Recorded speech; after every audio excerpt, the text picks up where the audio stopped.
사랑하는 꿈의 가족 여러분, 오늘은 화요일입니다. 오늘도 날씨가 조금 쌀쌀하다고 하니까 감기 조심하시고 이 하루도 이긴 자로 승리하는 복 있는 하루 되시기를 축복합니다. 벌써 새해가 시작된 지 열흘이 넘었습니다. 우리가 올 2021년은 새로운 인생의 시작을 선포했습니다. 새로운 인생의 시작, 그것을 위해서 여러분은 지금 무엇을 하고 계신가요? 아마도 많은 분들이 체력적으로 혹은 관계적으로 혹은 신앙적으로 새로운 시작을 하고 있는 1월달 삶을 살고 계실 겁니다. 아마도 제 생각에는 많은 분들이 새해가 되었을 때 이 성경을 읽는 것, 내가 올해 성경을 또 새롭게 1독 그 이상을 해봐야지 읽고 계신 분들이 많이 계실 겁니다. 아마도 어떤 분은 창세기부터 시작하실 거고 또 어떤 분은 마태복음부터 시작하실 겁니다. 오늘부터 두란노 생명의 삶의 본문이 마태복음으로 시작이 되는데요. 이미 이 마태복음을 읽으신 분들은 이 통독을 하겠다고 막 의욕이 넘친 채로 펼쳤다가 1장부터 예수님의 족보가 계속 나온 걸 보면서 살짝 김이 새셨던 분도 있을 것 같습니다. 뭔가 의욕에 넘쳐서 펼쳤는데 예수님의 족보를 읽다 보면은 약간 좀 재미가 없죠. 집중하기보다는 이런 부분들은 대충 읽을 때가 더 많은 것 같습니다. 오늘 이 예수님의 족보, 바로 1장 1절부터 17절까지의 본문인데요. 저도 이 족보를 보면서 이 족보를 가지고 어떤 하나님께서 발견을, 새로운 말씀을 주시겠습니까? 고민하면서 말씀을 묵상하다가 문득 이 신약의 첫 번째 족보가 마태복음에 등장한다면 그러면 구약에서는 이 족보가 어디에서 가장 먼저 등장할까요? 바로 창세기 5장에서 처음으로 구약의 족보가 등장합니다. 창세기 5장 1절 보니까 이것은 아담의 계보를 적은 책이니라. 그리고 3절 보니까 4절 보니까 아담은 셋을 낳은 후에 930세를 살고 죽었더라 해서 아담부터 시작해서 누구까지 등장하는가? 노아까지 등장합니다. 그리고 노아의 아버지 라멕이 죽었더라. 그런데 이 창세기 5장의 족보하고 마태복음 1장의 예수님의 족보하고 무언가 다른 점을 발견했습니다. 그것은 창세기에 등장하는 족보는 언제나 낳았고 죽었더라. 낳았고 죽었더라. 죽었다는 단어가 반드시 등장하는데 이 마태복음의 족보에서는 낳고 계속 생명의 탄생, 새로운 시작에 대해서 언급할 뿐이지 죽음이라는 단어가 등장하지 않습니다. 왜 그럴까요? 이것은 바로 마태가 의도적으로 기록했기 때문이죠. 왜냐하면 마태복음의 족보는 누구의 족보예요? 예수님의 족보입니다. 창세기에 등장하는 족보는 인간의 비참함입니다. 인간이 죄로 인해서 태어나지만 끝내 죽을 수밖에 없는 비참한 운명, 언젠가는 끝이 있다는 비참한 인생에 대해서 기록하고 있다면 마태복음의 족보는 예수님을 통해서 예수님이 이 땅에 오신 목적을 보여주는 거죠. 예수님이 이 땅에 왜 오셨습니까? 새로운 생명을 주시기 위해 오셨습니다.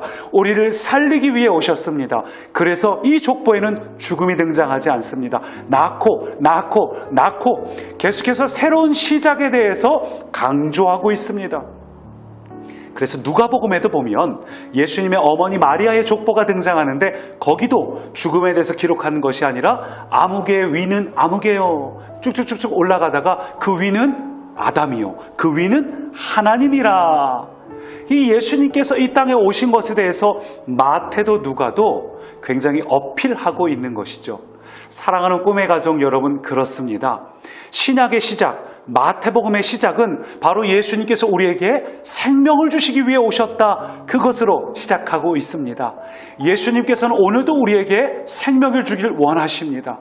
여러분, 우리는 우리의 환경, 답답함, 어려움, 우리의 어떤 힘든 상황들을 주목하지만 주님은 오늘 우리가 생명에 주목하기를 원하십니다. 예수님께서 왜 이 땅에 오셨는지 주목하기를 원하십니다. 여러분, 그렇습니다. 예수님은 우리에게 새로운 인생을 시작하기 위하여 오신 분입니다.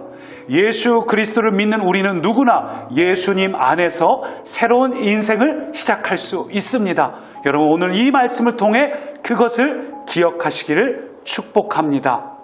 특별히 오늘 말씀에서 제 마음에 가장 와닿았던 구절은 16절의 말씀입니다.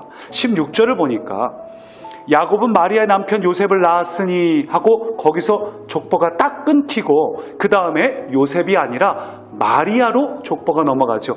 마리아에게서 그리스도라 칭하는 예수가 나시니라. 근데 여기서 매우 중요한 포인트가 뭐냐면 이 16절 상반절까지 그 앞에 모든 39번의 이 나코라는 단어는 전부 능동태로 기록되어 있는데 16절의 가장 마지막에 예수가 나시니라 할 때 그 나시니라는 수동태로 기록되어 있습니다. 굉장한 차이죠. 왜 다른 인물들은 능동태로 기록됐고 예수님은 수동태로 기록되었는가? 다른 인물들은 능동태가 맞아요. 부부가 결혼해서 자식을 낳은 겁니다. 그건 우리가 할 몫이에요.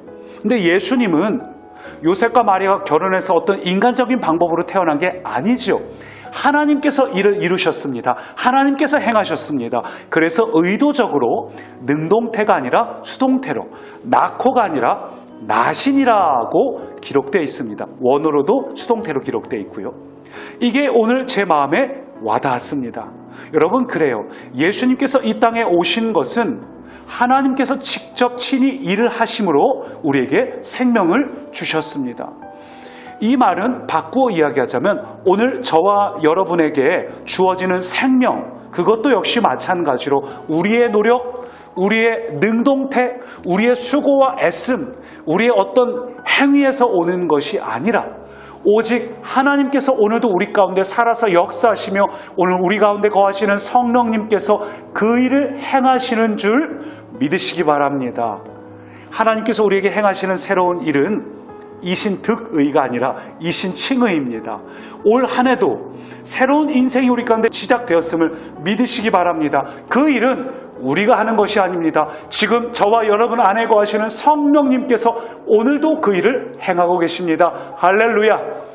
성령님은 오늘도 저와 여러분 안에서 그 일을 행하십니다. 수동태입니다. 그러니 오늘도 우리가 할 일은 성령님, 오늘도 요한 1서에 계속 반복됐던 것처럼 주님 안에 거합니다. 내가 주님 안에 주의 말씀이 내 안에 거합니다. 내가 오늘도 말씀 통독을 할 때 주님께서 나와 함께 하심을 믿으며 고백하며 말씀을 읽을 때 오늘 여러분 안에 거하신 성령님께서 오늘도 새 일을 행하십니다. 그러니 여러분의 과거 문제 연약함 바라보지 마시고 나는 새로운 인생이 시작되었다. 이건 여러분이 잘 해서 되는 게 아닙니다. 내가 이루는 것도 아니라 이미 주님께서 우리에게 그 일을 행하셨음을 여러분 믿으십시오. 수동태입니다. 취하시기 바랍니다. 새로운 인생이 시작되었습니다. 주님께서 그 일을 행하셨습니다. 믿음으로 선포하면서 이제 계속해서 오늘부터 시작되는 마태복음 이 약속의 말씀을 통해서 새로운 축복을 누리시기를 축원합니다.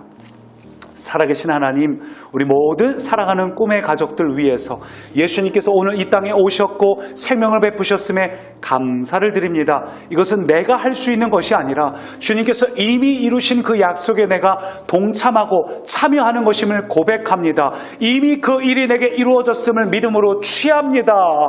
우리는 새로운 생명을 주신 그 주님, 그 약속을 우리에게 이루셨음을 믿음으로 취합니다. 감사드리며 예수님 이름으로 기도합니다. 아멘.